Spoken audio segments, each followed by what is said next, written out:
What started as cruel mockery and humiliation would end in tears when they discovered the heart-wrenching reason behind his visit. This is a story about appearances, judgment, and a love so pure it would touch even the coldest of hearts. Harrison and Brooks Luxury Motors stood proudly on Wilshire Boulevard, its glass facade reflecting the morning California sun like a crystal palace. Inside, rare automobiles worth millions gleamed under custom Italian chandeliers, each vehicle positioned with surgical precision on rotating platforms of polished marble. This wasn't just any car dealership.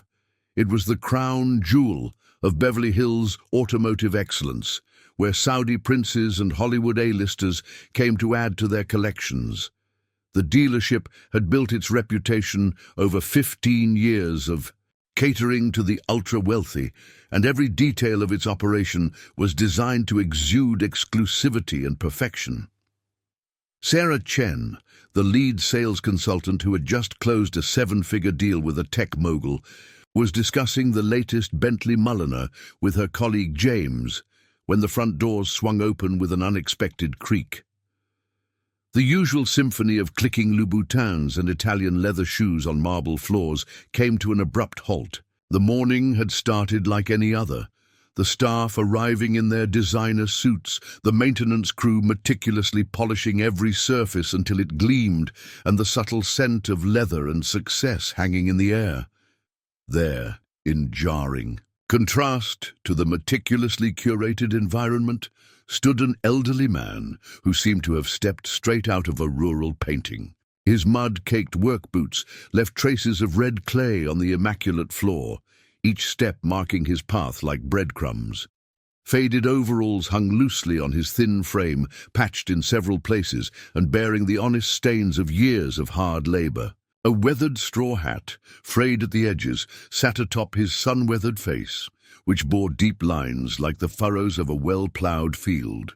The man's appearance was so out of place that several customers who had been examining a limited edition Maserati quickly stepped away, as if his presence might somehow diminish the exclusivity of their shopping experience. The scent of hay and fresh earth followed him, an alien presence in an atmosphere usually perfumed with leather and luxury car air fresheners. The showroom's ambient classical music seemed to grow uncomfortably loud in the awkward silence as staff members exchanged knowing glances and raised eyebrows. The morning sun, streaming through the floor-to-ceiling windows, cast long shadows behind him, making his figure seem even more out of place among the sleek, modern designs of the showroom. "Oh my God," whispered Amanda, the receptionist, holding her designer perfume-scented handkerchief to her nose. "Someone needs to call security before he ruins the carpets in the client lounge."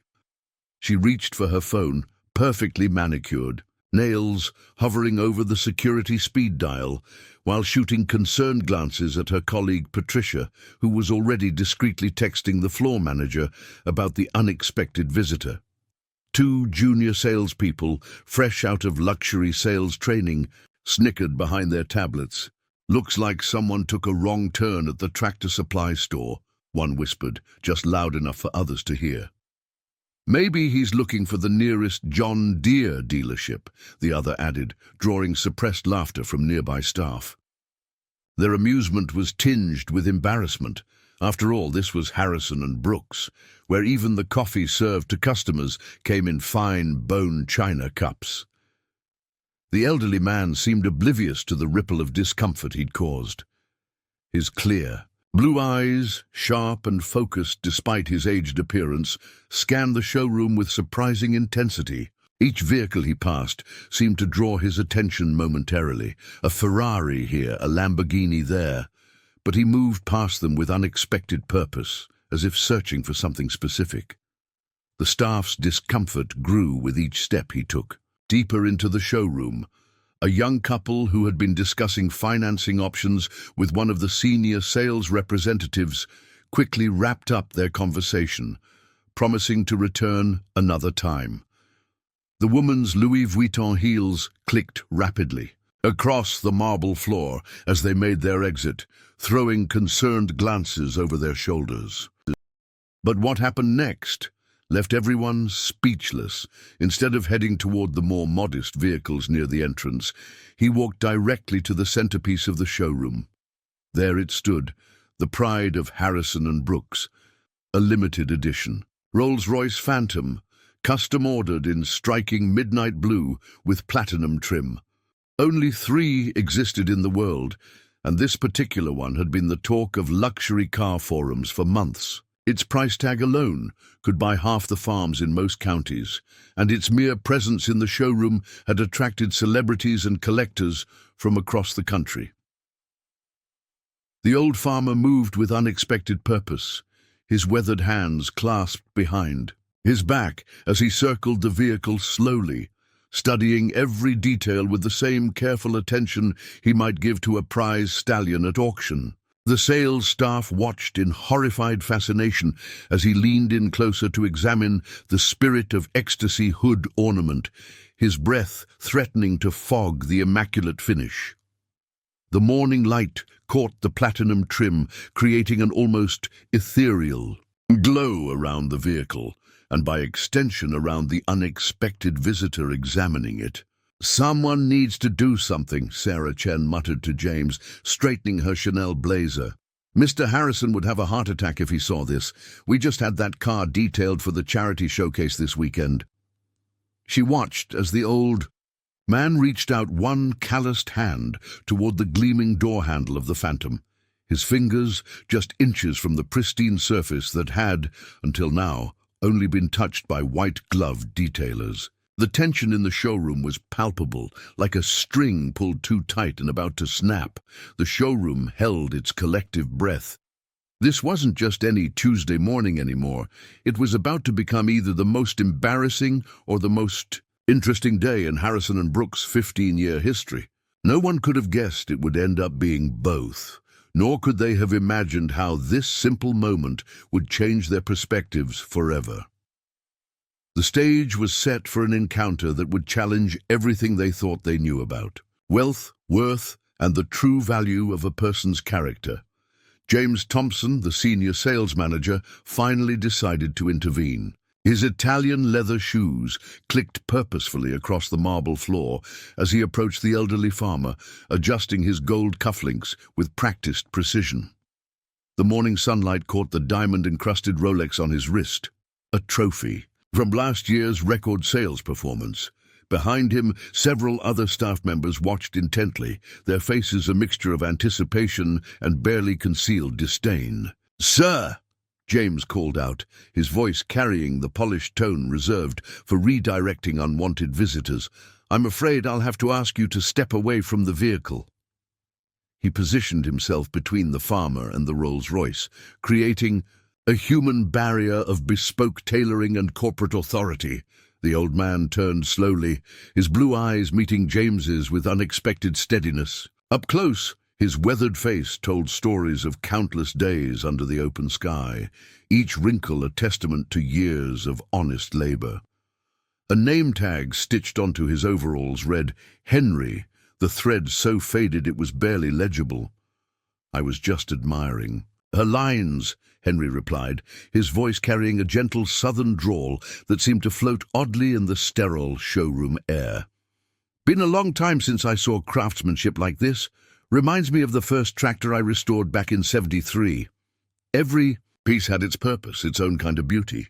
James's perfectly maintained smile tightened at the corners.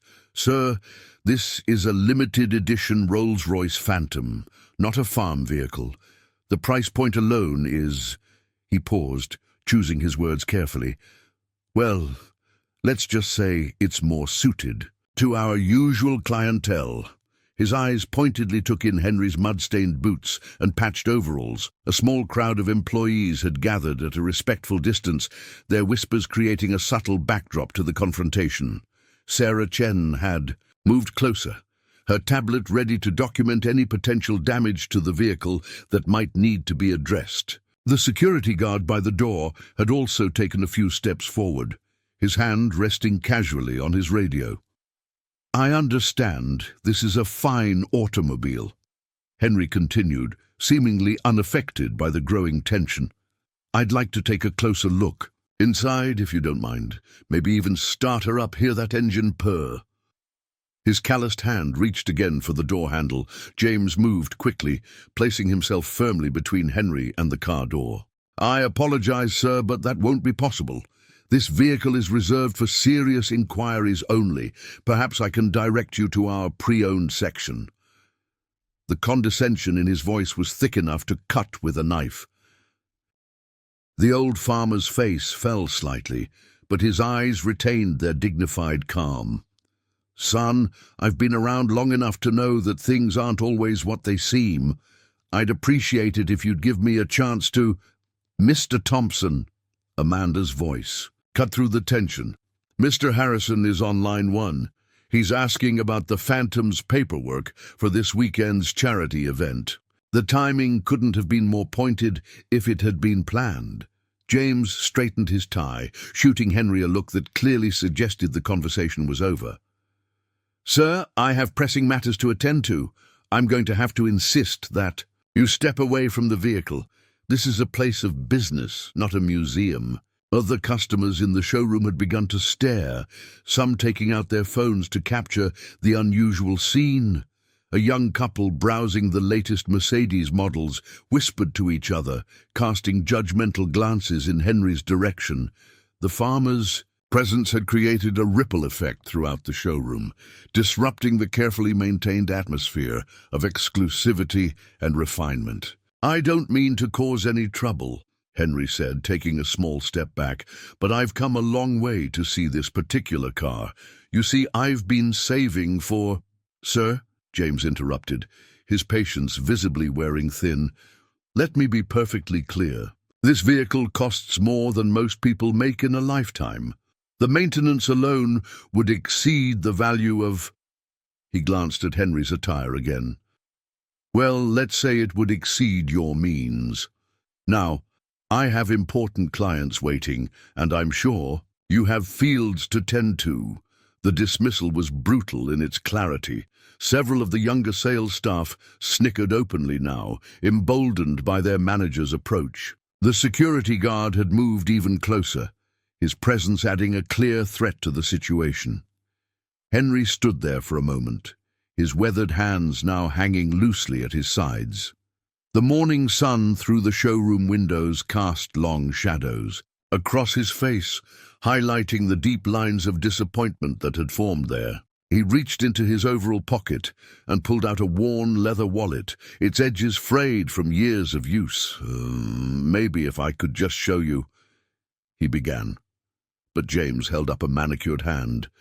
Please, this is becoming embarrassing for everyone involved. We have a reputation to maintain. I'm sure you understand. James's tone suggested that he very much doubted Henry could understand anything about their world. The old farmer slowly tucked his wallet back into his pocket, his movements deliberate and dignified despite the humiliation. The showroom had grown eerily quiet, the ambient music seeming to mock the heavy silence that had fallen over the scene. Even the rotating platforms displaying the vehicles seemed to have slowed their turning, as if watching the drama unfold. The situation quickly escalated as Victoria Pierce, the dealership's marketing director, emerged from her office. Her Manolo, Blanix echoed sharply against the marble floor as she approached, designer glasses perched on her nose like a judge ready to deliver a verdict. The commotion had interrupted her preparation for the weekend's exclusive charity showcase, where the Phantom was meant to be the centerpiece. What seems to be the problem here? She asked, though her tone suggested she'd already decided who the problem was. The morning sun caught her diamond earrings, sending prismatic reflections dancing across the showroom walls. She stood beside James, creating a unified wall of corporate authority against the humble farmer. Henry shifted uncomfortably under the weight of the additional scrutiny. More employees had gathered now, forming a loose circle around the scene. The security guard, had moved even closer, his radio crackling with static that seemed to punctuate the tension.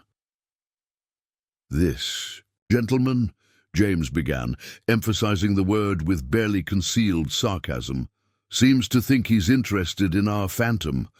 I was just explaining that we cater to a certain clientele here at Harrison and Brooks." Victoria's perfectly sculpted eyebrows arched higher. "I see," she said, taking in Henry's appearance with a look that could freeze summer wine. "Sir, do you have any idea what this vehicle represents? This isn't just a car. It's a masterpiece of engineering and luxury. The leather alone is from cows raised in the Italian Alps, where they've never even seen a fence." "Ma'am," Henry began, his voice steady despite the mounting pressure, "I understand this is a fine automobile. I've done my research. I know about the hand-stitched interiors, the custom-built engine, even the special paint that took 3 months to perfect." His knowledge seemed to catch Victoria off guard, but she recovered quickly. "Then you must also know that this vehicle costs more than most people's homes.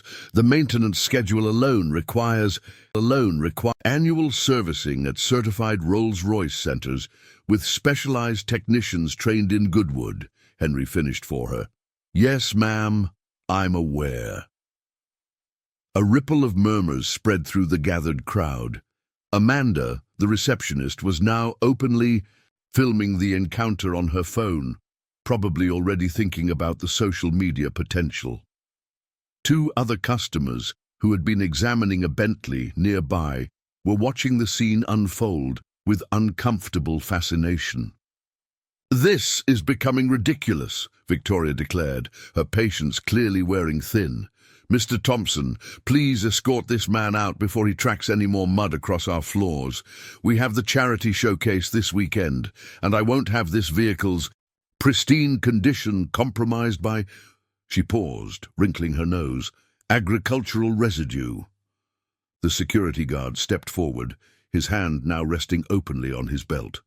"Sir, I need you to come with me," he said, his voice carrying the practiced authority of someone used to removing unwanted visitors. Henry stood his ground, though his shoulders had begun to slump slightly under the weight of the collective disdain. "I don't mean to cause any trouble," he said again, his voice carrying a hint of pleading now. "If you just let me explain—" "Oh, I think we've heard quite enough," Victoria interrupted. "This is a place of business, not a tourist attraction. We have serious clients who expect a certain atmosphere." She gestured vaguely at the air around her, as if Henry's mere presence was contaminating it. The morning sun had climbed higher now, casting shorter shadows across the showroom floor. The light caught the dust motes disturbed by the gathering crowd, creating a sort of hazy aureole around the scene. In the background, the soft classical music continued to play, an ironically genteel soundtrack to the increasingly harsh situation. "You smell of livestock and soil," one of the junior salespeople called out, emboldened by the support of management. "This isn't a county fair, old man." Laughter rippled through the crowd, sharp and cruel. Henry's weathered face flushed red, the color creeping up from his neck to his cheeks. He reached up to remove his straw hat, clutching it in his hands like a shield against their mockery. "I may not look like your usual customers," he said, his voice quiet but clear, "but appearances can be deceiving." Victoria cut in with a laugh that could have chipped ice. "Please, this isn't some Hallmark movie where the shabby stranger turns out to be a secret millionaire. This is Beverly Hills, and we have standards to maintain." The security guard took another step forward, now close enough to reach out and touch Henry's shoulder. "Time to go, sir," he said firmly. "Don't make this more difficult than it needs to be." Henry looked around at the circle of hostile faces, at the gleaming phantom behind them, and at the muddy tracks his boots had left on the pristine floor. For a moment, something flickered in his clear blue eyes. Not anger, but a deep, profound sadness that seemed to transcend the immediate humiliation. Under the mounting pressure of hostile stares and barely concealed sneers, Henry finally turned toward the exit. Each step seemed heavier than the last, his mud-caked boots leaving a trail of shame across the pristine marble floor. The morning sun, now high in the California sky, streamed through the dealership's massive windows, casting his shadow long and lonely ahead of him. The security guard followed close behind, maintaining a professional distance but clearly ready to intervene if Henry showed any hesitation. The crowd of employees parted like an expensive sea of designer suits and dresses, their whispers and snickers following him like a bitter wake. As he reached the glass doors, Henry paused for a moment, turning to look back at the Phantom one last time. The vehicle sat there in its perfect glory, the spirit of ecstasy hood ornament catching the light just so, almost seeming to mock him with its unreachable elegance. Victoria Pierce stood triumphantly beside it, already directing staff to clean the floor where Henry had walked. Outside the dealership, the busy streets of Beverly Hills continued their usual morning rhythm. Luxury cars cruised past, their drivers hardly sparing a glance for the old farmer standing lost and alone on the sidewalk. A group of well-dressed shoppers crossed the street, giving him a wide berth as if poverty might be contagious. Henry walked slowly to a nearby bench, his legs suddenly feeling every one of his years. He sat down heavily, his weathered hands trembling slightly as he held his old straw hat. The sound of traffic and distant car horns created a jarring backdrop to his quiet moment of defeat. Catching his reflection in a store window across the street, Henry really looked at himself for the first time that day. His overalls, though clean, were undeniably worn and patched in several places. The red clay on his boots had indeed left marks wherever he walked. Even his face, tanned and lined from years of working under the open sky, seemed to broadcast outsider in this realm of luxury and privilege. "Maybe they're right," he whispered to himself, his voice nearly lost in the urban bustle around him. "What was I thinking coming here like this?" He reached into his pocket and pulled out the worn leather wallet again, opening it with careful fingers that had handled everything from newborn calves to delicate machinery parts. Inside the wallet, partially hidden behind his driver's license, was a photograph. The edges were worn soft from frequent handling, the colors slightly faded from years of being carried close to his heart. Henry touched it gently, as if the mere pressure of his calloused fingertips might damage the precious image. A couple walked past, the woman's designer heels clicking on the sidewalk. He heard her whisper to her companion, "Can you believe they let people like that just wander around here?" Their laughter cut through him like a cold wind. Henry's eyes began to burn with unshed tears, but he blinked them back fiercely. He hadn't cried when the bank threatened to foreclose on his farm during the drought of '95, hadn't cried when his favorite bull died last spring, and he wasn't about to cry now.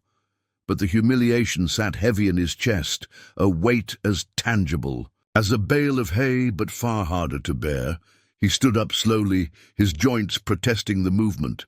The bus stop was 3 blocks away, and the next bus back to his small town wouldn't come for another hour. As he began walking, his boots scuffing against the perfect sidewalk, he passed several other high-end car dealerships. Through their windows, he could see more luxury vehicles, more well-dressed employees, more worlds he apparently had no right to enter. The morning sun was now directly overhead, eliminating all shadows and leaving him feeling exposed and vulnerable. Every passing car seemed to shine too brightly, every window reflected his inadequacy, every pedestrian's averted gaze reinforced the message. He didn't belong here. Back at the entrance to Harrison and Brooks, a young salesman named Michael Martinez watched Henry's retreating figure through the spotless glass doors. Unlike his colleagues, who had already returned to their usual routines, Michael felt an uncomfortable knot in his stomach. Something about the old farmer's dignified bearing despite the humiliation, about the way he had studied the Phantom with such genuine appreciation, nagged at his conscience. Just then, Amanda's voice cut through his thoughts. "Oh my God! Look what he left behind!" she exclaimed, pointing to a small, wrapped package that had fallen from Henry's pocket during his hasty exit. It sat there on the marble floor, looking as out of place as its owner had been. The other employees gathered around it cautiously, as if it might contain something unpleasant. "Someone should throw it away," Victoria suggested, her nose wrinkling in disgust. "It's probably full of farm dirt or whatever." But Michael was already moving forward, picking up the small package before anyone could stop him. Without a word to his colleagues, he headed for the door, the weight of the mysterious package light in his hands, but heavy with unspoken possibility. Michael Martinez jogged down the sunlit Beverly Hills sidewalk, the small package clutched in. His hand, his designer shoes, bought with his first commission check, clicked rapidly against the pavement as he scanned the crowded street for any sign of the old farmer. The morning had grown warmer, and sweat began to dampen his crisp white collar as he quickened his pace. The young salesman had only been with Harrison and Brooks for 6 months, having worked his way up from washing cars at a local dealership to earning his place among Beverly Hills' elite automotive salespeople. Perhaps that's why he felt different from his colleagues. He still remembered what it was like to be judged by appearances alone. Finally, he spotted Henry's distinctive figure, nearly 2 blocks ahead, moving slowly toward the bus stop. The old man's shoulders were slumped in defeat, his worn boots scuffing against the pristine sidewalk. The contrast between him and the parade of luxury vehicles cruising past was almost painful to witness. "Sir! Excuse me, sir!" Michael called, outbreaking into a light run. Several well-heeled pedestrians turned to stare disapprovingly at his undignified display. "Mr. Henry, please wait." Henry turned slowly at the sound of his name, his weathered face showing surprise at seeing the young salesman approaching. He clutched his hat tighter, as if expecting another round of humiliation. The morning sun cast harsh shadows across his features, highlighting every line etched by years of outdoor work. "You dropped this back at the dealership," Michael said, slightly out of breath as he held out the small package. Up close, he could see that it was wrapped in simple brown paper, tied with twine, in the way farmers often secured their parcels. A small, dark stain on one corner suggested it had been carried for some time. Henry's eyes widened in recognition. "Oh, thank you, son," he said softly, reaching for the package with hands that trembled slightly. "I would have been mighty upset to lose this." He held the package carefully, like something precious. Michael shifted uncomfortably, his conscience nagging at him. "Sir, I want to apologize for what happened back there. The way they treated you wasn't right." A sad smile crossed Henry's face. "No need to apologize, young man. I should have known better than to come here dressed like this. My wife always said I was stubborn as an old mule." His voice caught slightly on the word wife, and something in his expression made Michael's heart twist. "Would you—" Michael hesitated, then pressed on. "Would you let me buy you a coffee? There's a nice place just around the corner. Less fancy than the dealership, I promise." He gestured to a small cafe nestled between 2 high-end boutiques. Henry seemed about to refuse, but something in Michael's genuine expression made him pause. "That's kind of you, son. But won't you get in trouble? Your boss didn't seem the understanding type." "I'm on my lunch break," Michael lied smoothly, checking his watch.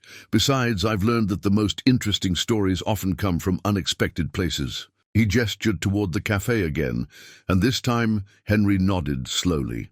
The cafe was a quiet oasis away from the bustling street, with warm wooden tables and the rich aroma of fresh coffee in the air. They found a corner table, away from the windows where passing colleagues might spot them. Henry seemed to relax slightly as he settled into the chair, placing his package carefully on the table beside him. "I'll have whatever you're having," Henry said when the barista approached. Michael ordered 2 cappuccinos and a plate of pastries, ignoring Henry's protest about the expense.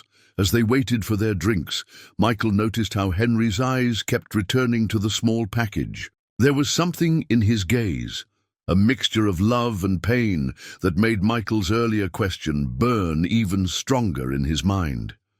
"Mr. Henry," he began carefully, "I hope you don't mind me asking, but why did you really come to the dealership? And today? That Phantom, it's not just any car you were looking at."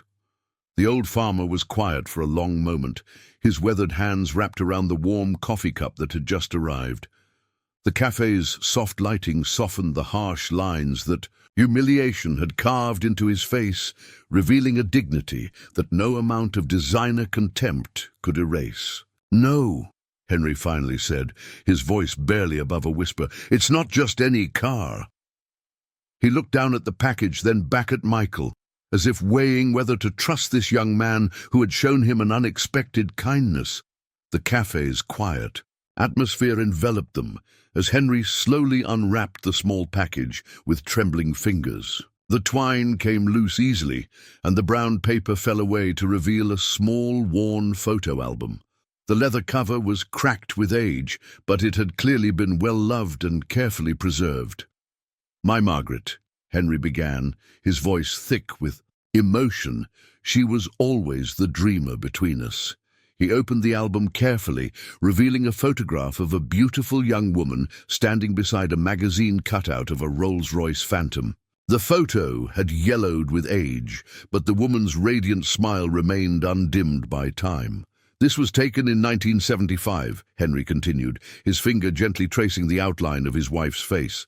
"We'd been married 2 years. Times were hard on the farm, but Margaret never complained. She'd cut pictures of fancy cars out of magazines, stick them in this album, said it gave her something to dream about during the tough times." Michael leaned forward, captivated by the story unfolding before him. The bustling sounds of Beverly Hills seemed to fade away as Henry turned another page, revealing more photos of Margaret through the years, always with that same dreaming smile. The Phantom became her favorite. She'd see one in a movie or a magazine, and her eyes would light up like Christmas morning. Used to joke that one day, when the farm was paid off, she'd ride through town in one, wave to everyone like the Queen of England. Henry's voice cracked slightly, but he pressed on. "We worked hard, saved every penny we could. The farm did well some years, barely scraped by in others. Margaret kept dreaming, kept adding to her album. Even when things were tight, she never lost that spark, that belief that someday—" He paused, taking a shaky breath. The cafe's warm lighting caught the tears gathering in his eyes. 2 years ago, she started getting tired all the time, thought it was just the heat, the long days. But then Michael's hand instinctively moved to cover Henry's trembling one. "Cancer," Henry whispered, the word hanging heavy in the air between them. "Stage 4 by the time they found it, spread everywhere. The doctors gave her 6 months, but my Margaret, she's a fighter. She's held on for 2 years. He turned another page, revealing a recent photo. Margaret lay in a hospital bed, thin and pale, but her eyes still held that same dreaming light. Beside her bed was a magazine, open to an article about the very Phantom, that sat in Harrison and Brooks' showroom. Last week she saw it in that magazine, same color she always wanted, midnight blue. Said it was a sign." Henry's voice grew stronger, fueled by determination. "I sold half the farm's equipment, most of our cattle, got a good price for the South Field, finally had enough to make her dream come true." Michael sat in stunned silence as the full weight of the situation settled over him. The old farmer hadn't come to the dealership on a whim or out of curiosity. He'd come with the savings of a lifetime, carrying the dream of a dying woman. "The doctors say she doesn't have much time left," Henry continued, closing the album gently. "I wanted to surprise her, take her for one ride in that car she's dreamed about for 45 years. Let her feel like a queen, just once, before—" He couldn't finish the sentence. The young salesman felt shame burn in his chest as he remembered the cruel laughter, the sneers, the assumptions they'd all made. Every muddy footprint Henry had left on that pristine floor represented years of hard work and sacrifice, all for love. "But I suppose dreams don't mean much in a place like that," Henry said quietly, beginning to rewrap the album. "My clothes, my boots, they only saw the dirt, not what it took to get here." Michael stared at his own reflection in the cafe window.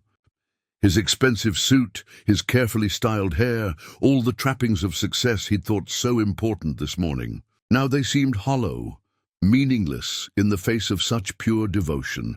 "Mr. Henry," he said suddenly, his voice firm with decision, "I want you to come back to the dealership with me."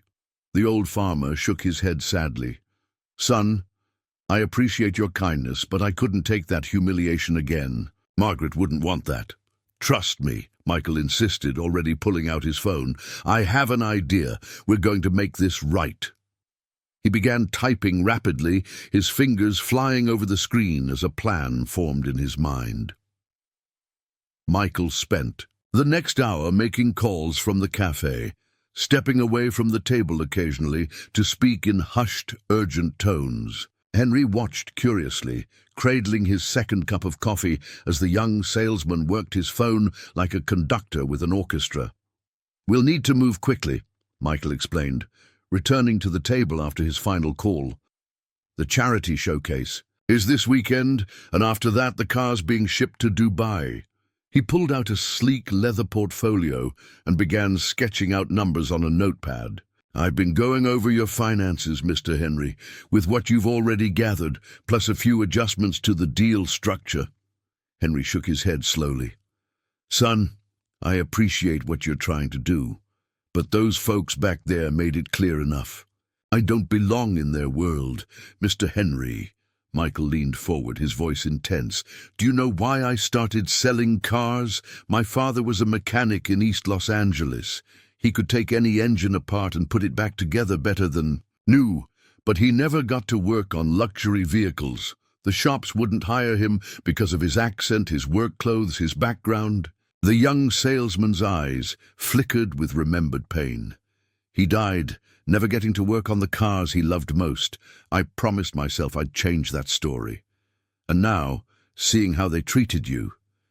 He straightened his tie with determination. "We're going to change your story too." Over the next few hours, Michael took Henry to a nearby men's clothing store.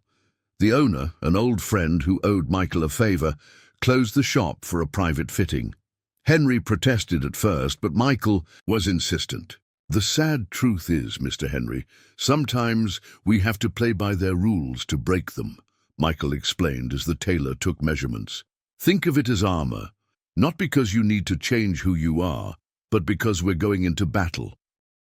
The transformation was subtle, but significant.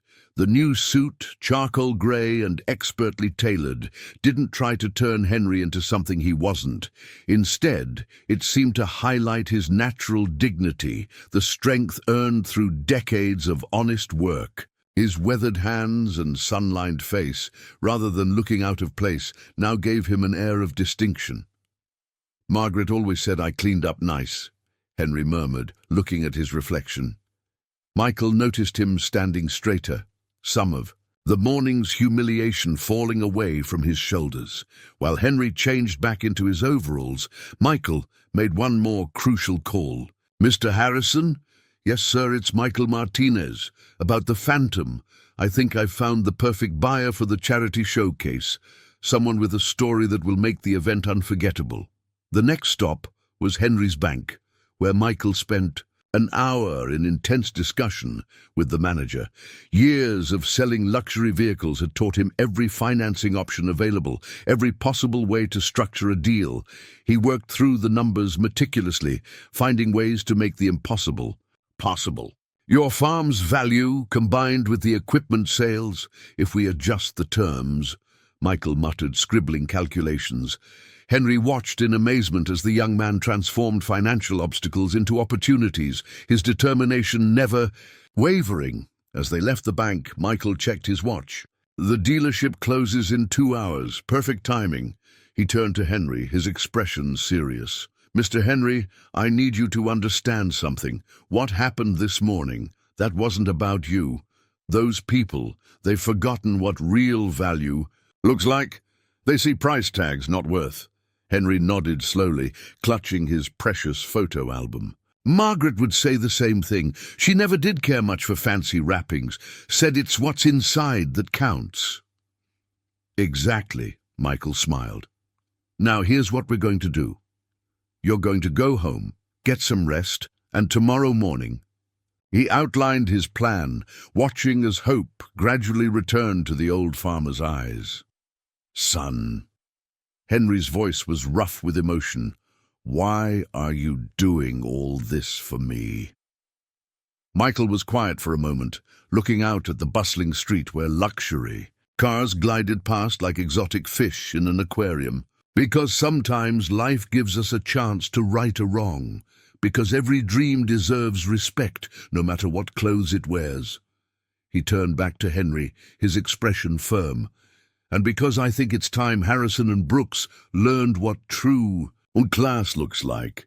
As the afternoon sun began to soften, Michael called a car service to take Henry home. Before the old farmer got in, he turned to the young salesman.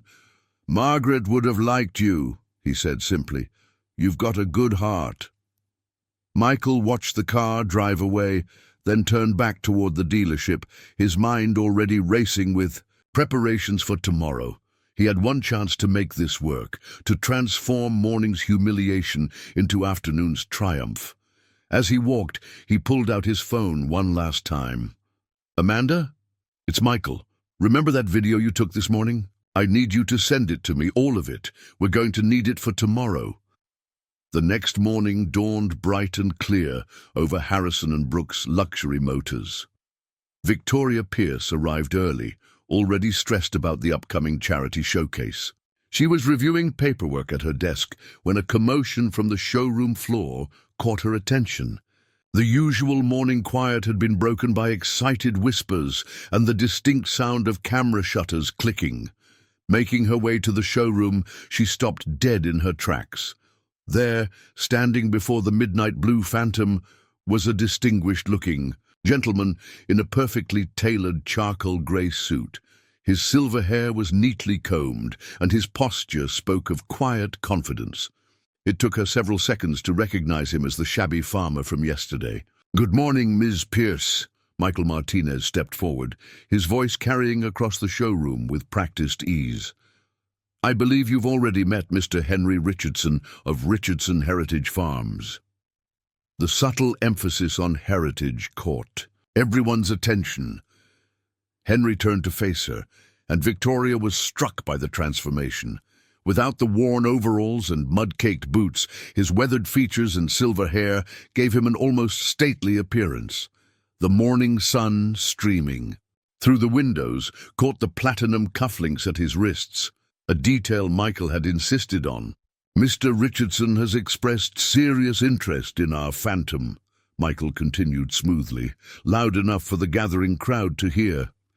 "In fact, he's prepared to make a cash offer today." James Thompson pushed through the crowd, his face flushed. "Now wait just a minute," he began. But Michael held up a hand, his expression professionally neutral. "Perhaps we should all step into the conference room," Michael suggested. "Mr. Richardson has quite a story to share, one that I believe will be particularly relevant to this weekend's charity showcase." The large conference room, with its wall of windows overlooking Beverly Hills, quickly filled with staff members. Even Mr. Harrison himself had arrived, drawn by Michael's cryptic early morning message about a unique marketing opportunity. Michael connected his laptop to the room's large display screen. "Before we discuss the sale," he began, "I'd like to share something with you all." The screen came to life, showing Amanda's video from the previous day. The cruel comments, the sneers, the humiliation clearly captured in high definition. The room grew uncomfortably quiet as they watched. Their own behavior played back to them. Several people shifted in their seats, avoiding eye contact with Henry, who sat calmly at the head of the table, his weathered hands folded before him. When the video ended, Michael opened the leather portfolio he'd prepared. Mr. Richardson's family has been farming the same land for 3 generations, he began. Their heritage farm status isn't just a title, it represents decades of sustainable agriculture and community service. He proceeded to lay out the story, the lifetime of hard work, the successful farm, and most importantly, Margaret's dream. As he spoke, he placed Henry's photo album on the table, opening it to show Margaret's collection of Rolls-Royce pictures spanning decades. The true value of a luxury vehicle, Michael continued, his voice strong with conviction, isn't just in its price tag. It's in the dreams it represents, the stories it becomes part of. This weekend's charity showcase is about making dreams come true, isn't it? About showing that luxury has a heart. Mr. Harrison leaned forward, his interest clearly piqued. The charity showcase was a major social event, and the story of a humble farmer making his dying wife's dream come true. Though publicity potential was enormous, and the payment? Victoria asked, still trying to maintain her skepticism. Michael smoothly presented the financial documents he'd prepared the previous afternoon. Mr. Richardson is prepared to make a substantial cash deposit today, with the remainder in certified funds before delivery. He slid the papers across the table. Everything is in order. The room erupted in hushed discussions. Henry sat quietly through it all, his dignity unmarred by their previous treatment. Finally, Mr. Harrison stood up, walking over to where Henry sat. Mr. Richardson, he said, extending his hand, on behalf of Harrison and Brooks, I want to personally apologize for yesterday's misunderstanding. We would be honored to help make your wife's dream come true. The transformation was complete. The same people who had mocked Henry 24 hours earlier now crowded around him, offering congratulations and trying to be part of the story. Victoria Pierce was already on her phone, calling her media contacts about the heartwarming human interest angle for the charity showcase. Through it all, Michael watched with quiet satisfaction as Henry signed the purchase papers, his weathered hand steady as he wrote. The young salesman caught the old farmer's eye and saw there a mixture of gratitude and amusement at how quickly the world could change. The following afternoon found Michael driving carefully down a winding country road, following Henry's directions. The gleaming Phantom purred behind them, driven by one of the dealership's delivery specialists. The late summer sun painted the countryside in warm golds and greens, a world away from Beverly Hills' manicured perfection. Just around this next bend, Henry said softly, his eyes fixed on the road ahead. They had left the main highway some time ago, traveling through increasingly rural landscapes until they reached what Henry had described as Richardson country. Ancient oak trees lined the road, their branches creating dappled shadows on the pavement. They turned into a long gravel driveway, marked by a weathered wooden sign reading Richardson Heritage Farms, Est 1927. The farmhouse came into view, a solid 2-story structure with a wide wraparound porch. Michael noticed several cars parked nearby, a doctor's BMW, a nurse's Toyota, and what appeared to be family members' vehicles. Margaret's had a rough morning, Henry explained, his voice catching slightly, but she always rallies in the afternoon. The doctors say... He paused, then continued with determined optimism. Well, they say a lot of things, but my Margaret's full of surprises. As they parked, a middle-aged woman, Henry's daughter, Rachel, came out onto the porch. Her eyes widened at the sight of the Phantom, its midnight blue finish gleaming in the afternoon light. "Daddy," she called out, confusion clear in her voice. "What's all this?" Henry stepped out of Michael's car, straightening his tie. He'd insisted on wearing the new suit again. "Get your mama ready, sugar. Tell her I've got a surprise for her. Something she's been waiting on for quite a while."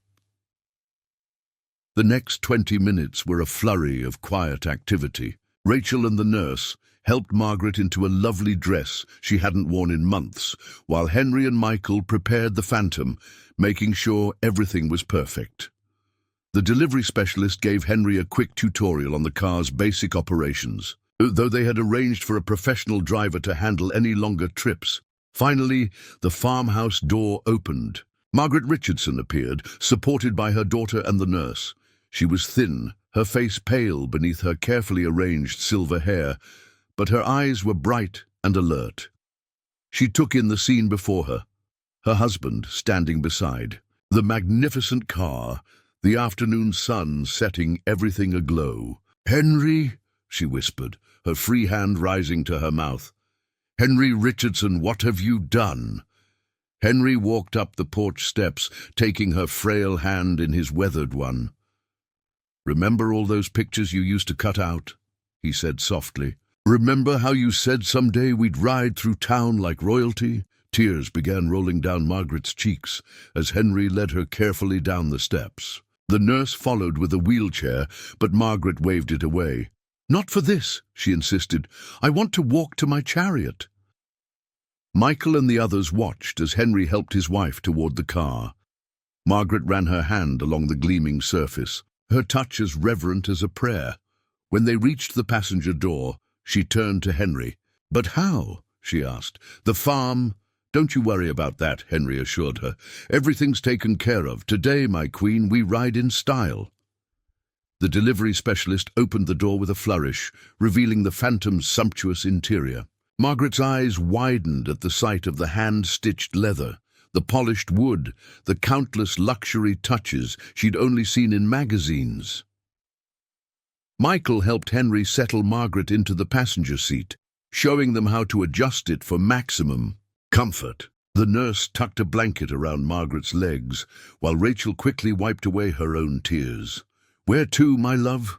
Henry asked, sliding behind the wheel. Margaret's face glowed with joy. "Everywhere," she said. "I want to see everything from this view." For the next 2 hours they drove through the countryside and into town. Margaret waved regally at everyone they passed, her delight evident in every gesture. People stopped and stared at the magnificent vehicle, but Margaret saw only the dream she'd held for 45 years, finally coming true.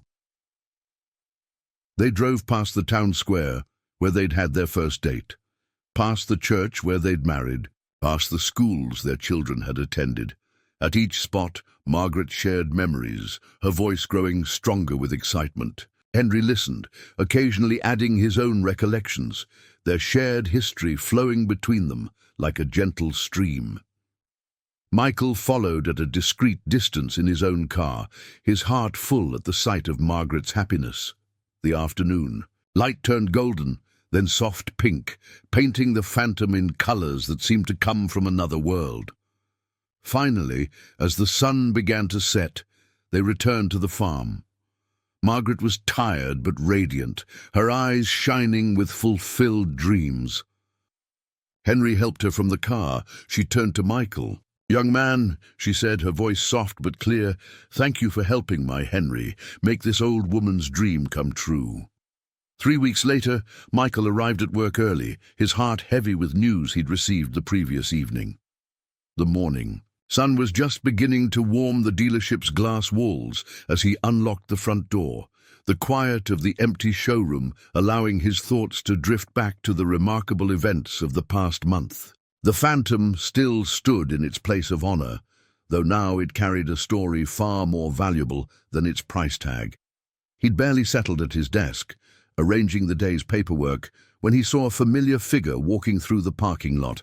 Henry Richardson, still wearing the charcoal grey suit they'd chosen together, but somehow looking older than he had just weeks ago. Each step seemed to carry the weight of a lifetime, and Michael felt his heart constrict, knowing what news the old farmer brought. The showroom was empty this early, and Henry's footsteps echoed softly on the marble floor, each click a reminder of that first day when those same floors had witnessed such cruelty. But now, no one rushed to judge him. No one questioned his right to be there. The transformation wasn't just in how others saw Henry. It was in how the entire dealership had changed its perspective on worth and dignity. Henry walked directly to Michael's desk, carrying a small envelope and what looked like a set of car keys. His weathered face bore the marks of recent grief, but there was also a peace there, a quiet acceptance that spoke of love fulfilled. She went peacefully, Henry said without preamble, his voice rough but steady.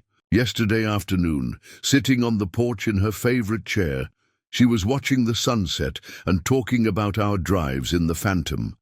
Said those last few weeks were like living in a dream. He paused, his fingers tightening around the keys. She held my hand, looked at me with those beautiful eyes of hers and said, "Henry, we did it. We really did it." Michael stood up, walking around his desk to embrace the older man. They stood there for a moment, sharing the weight of loss, two men from different worlds, united by a story of love and redemption. When they separated, Henry wiped his eyes with a handkerchief, one of the silk ones that had come with his new suit, now well used but carefully maintained. "The doctors said we'd be lucky to have another month," Henry continued, settling into a chair beside Michael's desk.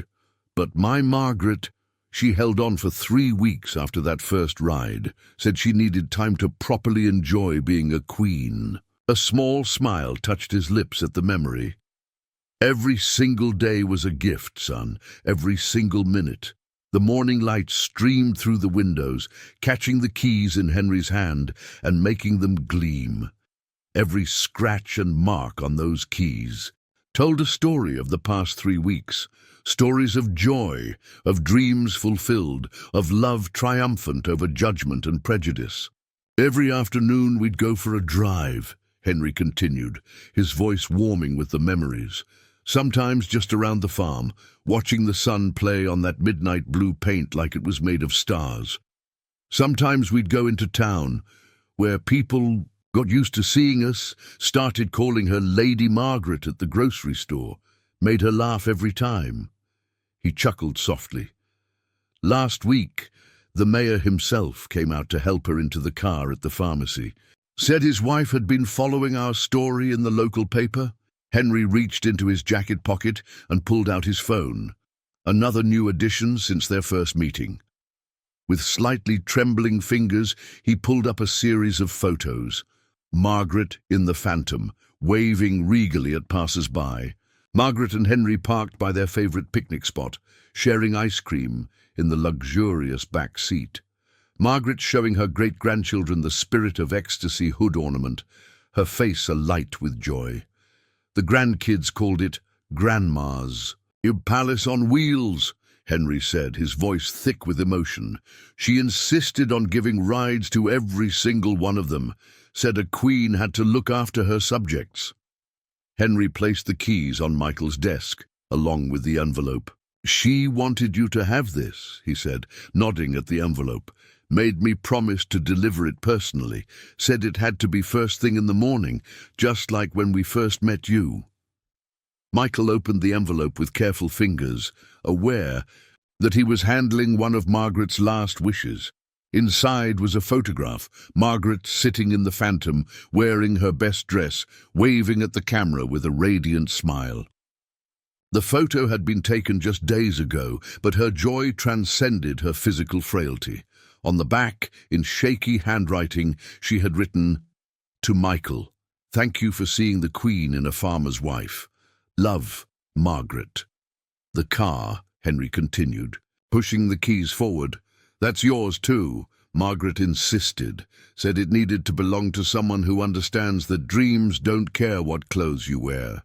She spent one of her last good days making sure all the paperwork was in order. Michael stared at the keys in shock, their weight on his desk seeming impossibly heavy with meaning. "Mr. Henry, I can't possibly—" "She was quite firm about it," Henry interrupted, a hint of his wife's determination showing in his voice. "You should have seen her, son, sitting up in bed wearing her favorite dress, directing the lawyer like a general commanding troops. Said you reminded her of herself when she was young, always believing in possibilities. The paperwork's all done. I signed it over yesterday. The showroom was beginning to fill with early arriving staff members. Victoria Pierce walked in, her usual confident stride faltering when she saw Henry. Other employees gathered quietly, trying to pretend they weren't watching the scene unfolding at Michael's desk, but their curiosity was palpable. The morning sun streamed through the windows, casting long shadows across the marble floor. We had 3 perfect weeks, Henry said, his voice soft with remembrance. 3 weeks of living her dream, of feeling like royalty, of showing everyone that love doesn't care about social status or bank accounts. That car gave my Margaret more joy in 3 weeks than most people find in a lifetime. He reached into his pocket and pulled out another envelope. She wanted you to have these too. Inside were more photos. Margaret at their favorite diner, where the owner had insisted on serving her tea in his finest china cup. Margaret at the town square, surrounded by children fascinated by the car. Margaret and Henry at sunset, sitting in the phantom outside their farmhouse, her head resting on his shoulder. Every day was a blessing, Henry continued, each word carrying the weight of precious memories. She'd insist on dressing up, even on days when she barely had the strength to walk to the car, said a queen had to maintain standards. He smiled at the memory. The nurses said they'd never seen anything like it, how she'd rally every afternoon for our drives, how her eyes would light up at the sound of that engine. He stood up slowly, straightening his suit jacket with dignity that no designer label could match. She wanted you to know that you didn't just sell us a car, son. You gave us something priceless, the chance to prove that dreams don't expire, that they don't care about fancy clothes or fancy titles. You saw past my muddy boots that day, saw the love behind the request. Victoria Pierce had moved closer during their conversation, tears streaming down her face. Tears she didn't bother to hide. The same woman who had once wrinkled her nose at Henry's presence now stood in respectful silence, transformed by the power of his and Margaret's story. "Mr. Richardson," she said, stepping forward, none of us will ever forget Lady Margaret. She taught us all something about true grace." Henry nodded, acknowledging her words and the sincere regret behind them. Then he turned back to Michael, placing a weathered hand on the young man's shoulder. "The car's yours now, son. Use it well. And whenever someone judges another person by their clothes or their background, remember my Margaret. Remember that sometimes the biggest dreams come wrapped in the simplest packages." 1 year later, the Harrison and Brooks showroom had transformed in subtle but significant ways. The midnight blue Phantom still held a place of honor, but now it shared space with a wall of photographs. Margaret and Henry's story displayed proudly for all to see. The images told a tale of love, dignity, and dreams fulfilled, serving as a daily reminder to everyone who worked there. Among the photographs were snapshots of the 3 perfect weeks Margaret had lived her dream, each one captioned with her own words from the journal she'd kept during that time. Michael had kept his promise to Margaret, using the Phantom in ways that would have made her proud. Every month, he partnered with local hospitals to provide luxury rides for terminal patients, helping them fulfill their own dreams of experiencing true luxury, if only for a day. He called it Margaret's Moments, and the program had gained attention far beyond Beverly Hills. Local news stations had covered the story, and other luxury dealerships across the country had begun implementing similar programs, creating a ripple effect of kindness that Margaret could never have imagined. The dealership itself had undergone a cultural transformation. Victoria Pierce, once the embodiment of judgment and prejudice, now led a community outreach program that partnered with local farming communities. She'd even started visiting Henry's farm regularly, learning about agricultural life and bringing that understanding back to her work. The annual charity showcase had been renamed the Margaret Richardson Dreammakers event, focusing on making automotive dreams come true for deserving individuals from all walks of life. The showroom's training manual had been completely rewritten, with Margaret's story serving as the cornerstone of their customer service philosophy. New employees were taught that true luxury wasn't about the clothes someone wore or the credit cards they carried, but about the dreams they dared to pursue. On this particular morning, exactly 1 year after Margaret's passing, Michael arrived early to find Henry waiting in the parking lot. The old farmer still wore his suit, though he'd added his own touch, a worn straw hat that somehow looked perfectly at home with the tailored clothing. The morning sun cast long shadows across the pavement, reminiscent of that first life-changing day. "Thought I'd stop by," Henry said, his eyes twinkling with familiar warmth. Margaret would have wanted to see how her car was doing. They walked together through the showroom, now busy with the morning rush. Every employee they passed greeted Henry by name, with genuine respect that had nothing to do with his clothes or status. Some of the newer staff members whispered excitedly to each other. They'd all heard the story during their training, but seeing the legendary Henry Richardson in person was something special.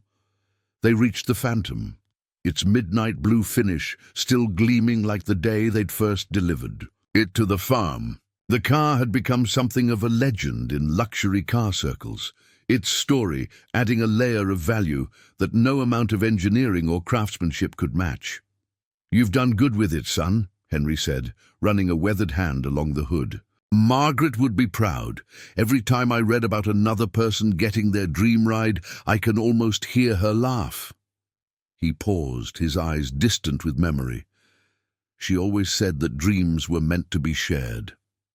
Michael smiled, remembering the latest Margaret's moment, a retired schoolteacher with terminal cancer who'd always dreamed of arriving at her grandson's graduation in style. The woman had worn a tiara for the occasion, saying she wanted to channel her inner Margaret. "Your wife's legacy lives on, Mr. Henry," Michael said softly. "She's still teaching people about dignity and dreams. Last week, a CEO came in looking to buy the entire fleet for his company. When he heard Margaret's story, he instead decided to donate half his budget to funding more Margaret's moments across the country." They were interrupted by the arrival of a new customer, an elderly woman in simple clothes clutching a folder of carefully preserved car magazine clippings. A young salesman rushed to greet her, treating her with the same respect he would show a billionaire. The scene was a perfect testament to how much had changed. "Some dreams take a lifetime to come." "True," Henry observed, watching the scene unfold, "but Margaret would say that just makes them sweeter." He reached into his jacket and pulled out a small package wrapped in familiar brown paper. "Found this in Margaret's things. She'd want it displayed here." Inside was her original photo album, the one that had started it all, filled with decades of dreams carefully clipped and saved. The pages were worn with love and hope, each image a stepping stone on the path to that perfect 3 weeks. Michael placed it reverently in the display case beside the Phantom, where it belonged. The morning sun caught the silver lettering he'd had inscribed on the case, "In memory of Margaret Richardson, Queen of Dreams and Keeper of Hope." As they stood there, Henry shared one final story. The night before she passed, Margaret told me something. Said she'd had 2 great loves in her life, me and that car. Said the car taught her that dreams don't have expiration dates, and I taught her that love doesn't care about price tags. Then she made me promise to keep dreaming, keep believing in possibilities. The showroom had grown quiet, employees and customers alike drawn to the power of the moment. Henry touched the photo album one last time, then turned to Michael with tears in his eyes. "Thank you, son, for helping an old farmer give his queen her castle on wheels. Some people sell cars, but you sell dreams, never forget that." As Henry walked out of the dealership, his straw hat held proudly in his hands, the morning sun caught the Spirit of Ecstasy hood ornament, making it shine like a beacon. And in that light, everyone present could almost see Margaret's smile. eternal and radiant, reminding them that true luxury isn't about the price you pay, but the dreams you dare to chase. You dare